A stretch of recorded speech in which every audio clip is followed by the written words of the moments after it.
안녕하세요. 제가 이 글을 쓰게 된 건 제 아내에게 정말 못할 짓을 저질렀기 때문이고, 지금도 제가 한 실수에 대해서 어떻게 하는 게 맞을지 정말 너무나도 혼란스럽고 마음이 답답합니다. 간략하게 현재 상황을 말씀드리자면, 저는 제 아내의 언니, 그러니까 즉 처형과 술을 마시다가 실수를 해버리게 되었고, 이 사실을 어떻게 해야 할지 정말 난감합니다. 제 사연을 들어주시고 현명한 조언 부탁드릴게요. 우선 저는 30대 초반에 4년간 사귄 여자친구와 결혼했습니다. 연애 기간이 길었던 만큼 중간에 헤어졌다가 만나기를 여러 번 했고, 우리에게 위기가 있을 때마다 여자친구의 언니가 메신저 역할을 해줬습니다. 아내의 언니는 공무원이고 34살이었죠.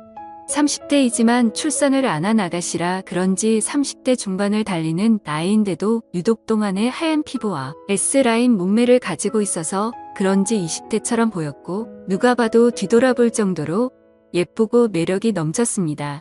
처형은 주변 직원들의 곁눈질이 따갑다고 깔깔거리고 자랑을 하는 그런 성격이었죠. 처형은 독신주의자라고 주장하고 다니는데, 주변에서 소개팅을 해주면 망설이지 않고 나간다고 합니다. 일단 공무원이니 소개팅 제의가 많이 들어오는 것 같더라고요. 아내와 만날 때마다 전에 소개팅남이 어쨌다 저쨌다고 일장연설을 늘어놓았습니다. 제 아내는 큰 키에 마른 몸이고, 처형은 큰 키에 S라인이니 자매가 키는 닮았어도 몸매는 완전 상반되었던 거죠. 처형은 길을 지나가도 사람들의 시선이 자신에게 꽂혀 있는 것을 알고도 은근히 즐기는 듯한 느낌이 들었습니다. 저 스스로도 그러지 않으려고 많이 애를 써봤지만, 직업도 좋고 몸매도 훌륭하며 성격도 밝은 처형을 아내와 만날 때부터 몰래 좋아하게 되었던 거죠. 사람 마음이라는 게 마음대로 되지가 않잖습니까? 그래서 아내랑 사귈 때 한 번은 셋이서 술을 마셨던 적이 있습니다. 술을 마시던 중 아내가 화장실에 갔을 때나 처형에게 말했었죠. 나 사실 누나도 좋고 현숙이도 좋아라고 말해봤는데, 처형은 정신 차려 이놈아 라고 꿀밤을 때려서 그 자리에서 마음을 접어야 했습니다. 하긴 내가 자매를 두고 양다리를 걸치면 안 되는 걸 알았기에 당연히 아내에게 집중하고 결혼까지 골인을 하게 되었던 거죠. 결혼을 하고 나서 우리는 처형이 사는 아파트에 신혼집을 마련했고, 내가 야근을 하게 되는 날에는 처형 집으로 퇴근을 해서 자매끼리 즐거운 시간을 보냈습니다. 그러면 저는 처형 집에 가서 아내를 데리고 나오고는 했죠. 처형의 목소리는 언제나 유쾌하고 밝았습니다. 일하는 구청에서도 친절하기로 소문이 자자하다고 들었어요.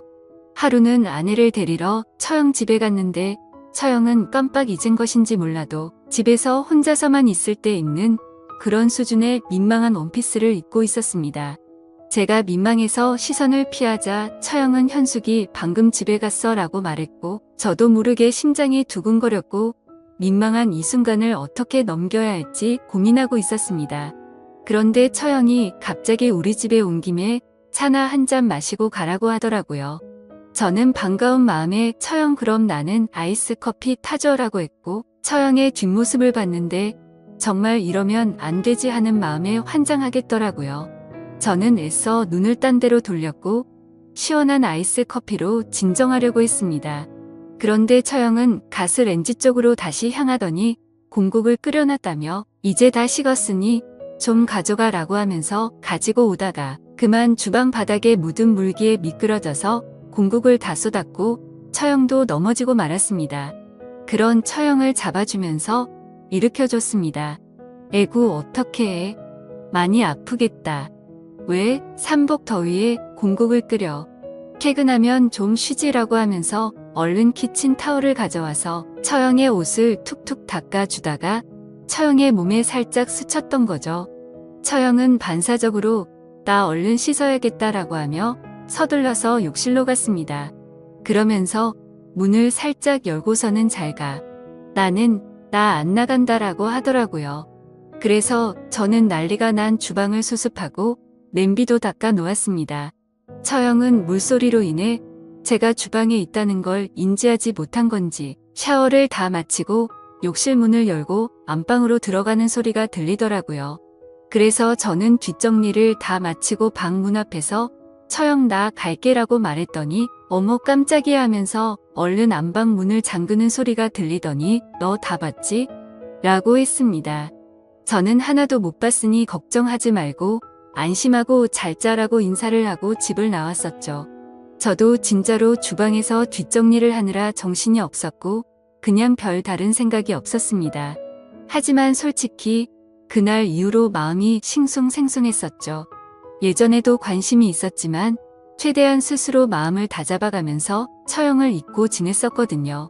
그리고 며칠이 지난 어느 주말에 아내는 지방에 사는 친구를 만난다고 나갔습니다. 저는 배달 음식을 시키려고 휴대폰을 보고 있었죠. 그런데 처형에게 전화가 왔습니다. 뭐 하고 있냐고 해서 아내가 약속이 있어서 나가서 밥 시켜 먹으려고 하고 있었다고 했죠. 그러자 안 그래도 현숙이가 너 밥 안 먹었으면 챙겨달라고 부탁했다며 오랜만에 우리 낮술이나 한잔 하자고 하면서 집 밖으로 나오라고 했습니다. 근처 매운 등갈비찜 집에서 소주를 마셨는데 처형은 평소 주량이 소주 한 병 정도로 알고 있었죠. 그런데 그날따라 소주를 연거푸 마시더니 각자 3병이나 넘게 마셔서 만취 상태가 되었습니다. 그러자 형수는 술이 많이 취했는지 평소와 다르게 코맹맹이 소리를 내면서 애교를 부리는가 하며 말을 하다가 혀도 꼬이기 시작하더라고요. 뭐가 그렇게 좋은지 실실 웃더니 그만 테이블에 엎드리고 말았습니다.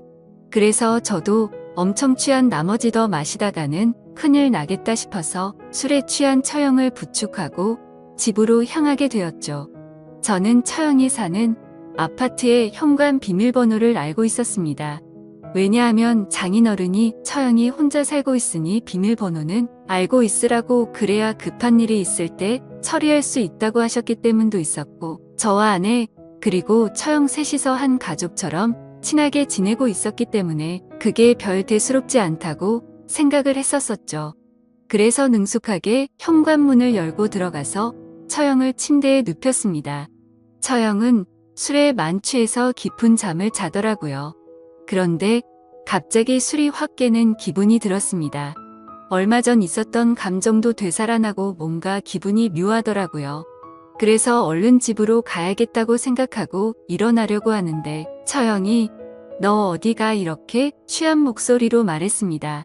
순간 이게 무슨 일인가 했더니 처형은 취해서 말을 이어가더라고요. 너 나 좋아한다는 거 다 뻥이지? 이러더라고요. 그 말을 듣자마자 처형도 나에게 관심이 있어서 나에게 술을 먹자고 했던 거구나 생각하게 되었죠. 결국 정말 술에 취해서였던 건지 저는 제 마음을 숨길 수가 없었고 사실대로 다 말했습니다. 그리고 결국 사고를 치고야 말았던 거죠. 그렇게 저는 아내가 돌아오기 전에 집으로 올라갔고 아내는 자정이 다 되어서 집에 들어오더라고요. 터미널에서 세련된 가방이 있어서 저를 주려고 사왔다고 했습니다.